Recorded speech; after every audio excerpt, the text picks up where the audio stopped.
Return to Scotland's Loneliest Coast by Bathriungo. Snapshots of childhood and the restless beauty of a forgotten landscape. Coming home is a you never step in the same river twice experience. You've changed, the river has changed. There may not even be a river where you thought one had been. I haven't lived in Scotland since I was 17. It's even longer since I lived in the Highlands. Yet I receive that as new information every time I look back on my biography. How I experience myself today is deeply rooted in memories of childhood that are as distinct and undeniable as the clumps of sheep's wool snagged on rusted barbed wire along the burn where I fished for sticklebacks and idled on the bank among the flowers, tiny lilac speedwells, nodding sea pinks, and golden coltsfoot. Northerly winds blew mercilessly across the fields year-round, whipping shallow waves across the mudflats when the tide came in. The brackish water was never warm, even in summer, yet that's where I learned to swim. My older brother leaked the air out of my armbands, little by little, until triumphantly announcing that they were empty and I'd been keeping myself afloat for ages. The laundry froze on the line, and the ghosts of our flat, disembodied clothes were folded across the clothes horse to be resuscitated by the coal fire hissing in its grate. I remember how the double-decker bus swayed between hedgerows, delivering kids from farms and villages to high school in town, where we sat next to kids from Texas and Louisiana whose dads worked in the brand-new oil industry. The first day it snowed, those kids ran out of class to stand eyes wide, hands and mouths open to the wonder of the sky. Surely those years count for a proportion of my lifespan that is at least equal to that I've spent tending to the childhoods of my children. Look back at the landscape of childhood, and provable recorded facts dot the horizon as unassailable pinnacles. But the dreamscape of time that passes while simply growing up is harder to plot. There is an unmeasurable distance between the facts and what feels true. At the time of writing, I've just arrived in Scotland to explore how I fit into the life of this country now, and how it fits into mine. I'm still getting my feet under me, so I've reworked a previous piece for you. It's from a late summer tour in the Highlands around this time last year. Recent visits home had taken me to Inverness, but I hadn't visited the north coast of Scotland in almost 30 years. There had been day trips to the farmland in the east, and the famous lochs and mountains in the west. But this year I brought a Danish companion, and we went to explore the northern lands familiar to the Vikings. We started early and drove up over the Black Isle. Lerg was the last town we would see for a while, so we stopped at the pier on the banks of Loch Shin for coffee and homemade cake. It was late August, and the schools were back in session, but the restaurant was busy with local visitors, people like us with silver in their hair, and time to drive, bike and walk while the weather remained friendly. Just beyond Lerg, the road narrows to a single track, with lay-bys on either side to allow oncoming vehicles to pass. As we followed the bank of the loch north and west towards the coast, heather moorlands, with some late purple blooms, stretched out on either side. Occasional pastures of rough grass were dotted with grazing sheep, and wind-worn hills rose up on each side as we left the broad, shallow valley behind. The road is one of the few signs of human habitation in this region. In the early 19th century, most of the land was owned by the Duchess of Sutherland, the most notorious proponent of the Highland clearances. Hundreds of families attempted to eke out a living here before the land was given over to sheep, and they were forced to move to new settlements on the coast, to the city, or even further afield to the New World. The Highlanders' homes were often set alight to discourage their return, and now there are only occasional stone ruins on the heath, two-roomed button bens, missing their roof timbers. I learned this history in school back in the 1970s. My mother was the head teacher of the village school where I went, a little further south, and I remember being taken on long drives like this as a child. I would fend off car sickness in the back seat next to my younger brother, both of us bored and bickering over packets of fruit gums while Mum did her research. "There's nothing to look at," I'd grumble.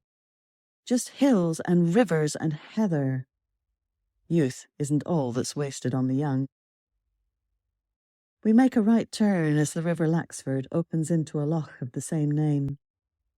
The tide has stranded a wide ribbon of mustard-orange seaweed on the wet black rocks. The sun is hidden by a flotilla of heavy clouds, but the seaweed has some secret inner fuel and flares bright. Our destination is an Airbnb at Reconnach, near Kinlochbervie, so we drive across the rocky point where white sheep pull at bright green tufts behind barbed wire fences. A mizzling rain is falling as we reach the caravan, and we're glad of the supplies we've brought to make a warming supper.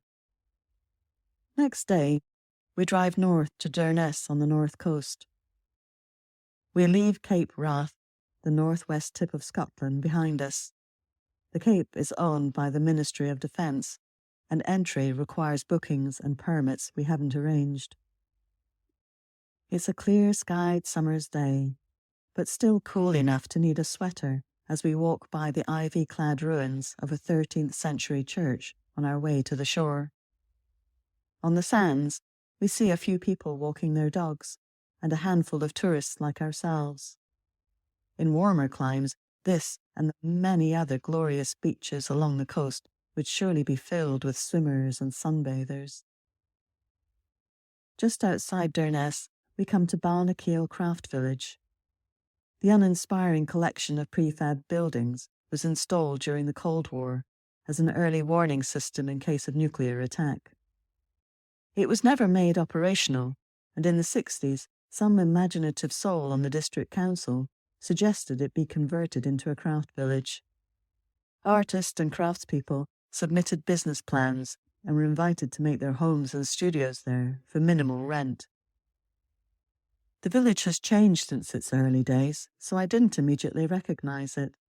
But standing on the green at its centre, I have a sudden, poignant memory of my younger brother.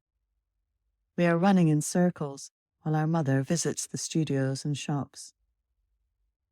The feeling of it stops me in my tracks, as memories of David always do. We didn't know it then, but he was more than halfway through his life.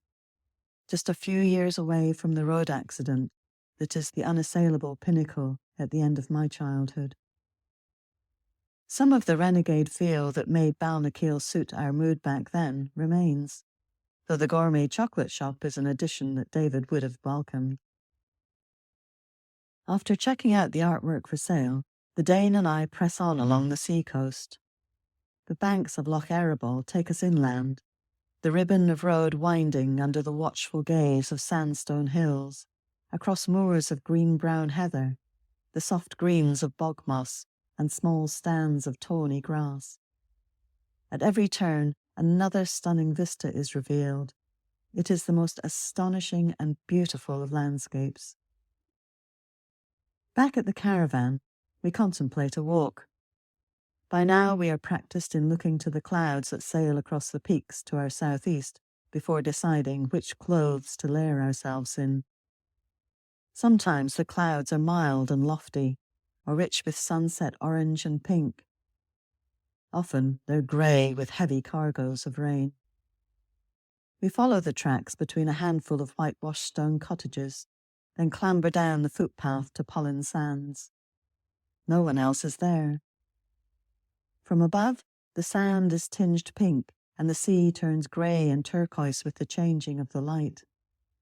Down on the shore, among the looming dark rocks, the sea turns dark blue as it bobs beneath the fishing boats passing by. To walk this ragged coast is to witness time piled upon time, shored-up grains fallen from great lonely cliffs staring down the insurgent North Sea.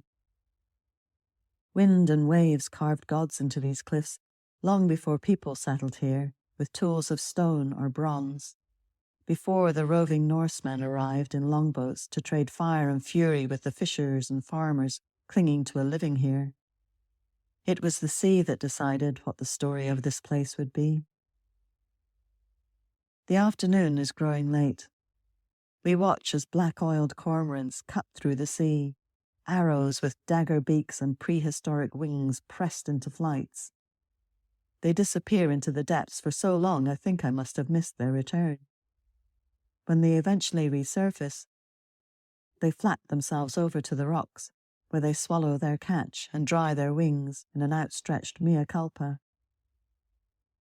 There will be a full moon tonight, and the tide floods towards us, so we retreat up the shore and watch the sea swell to sweep our footprints from the beach.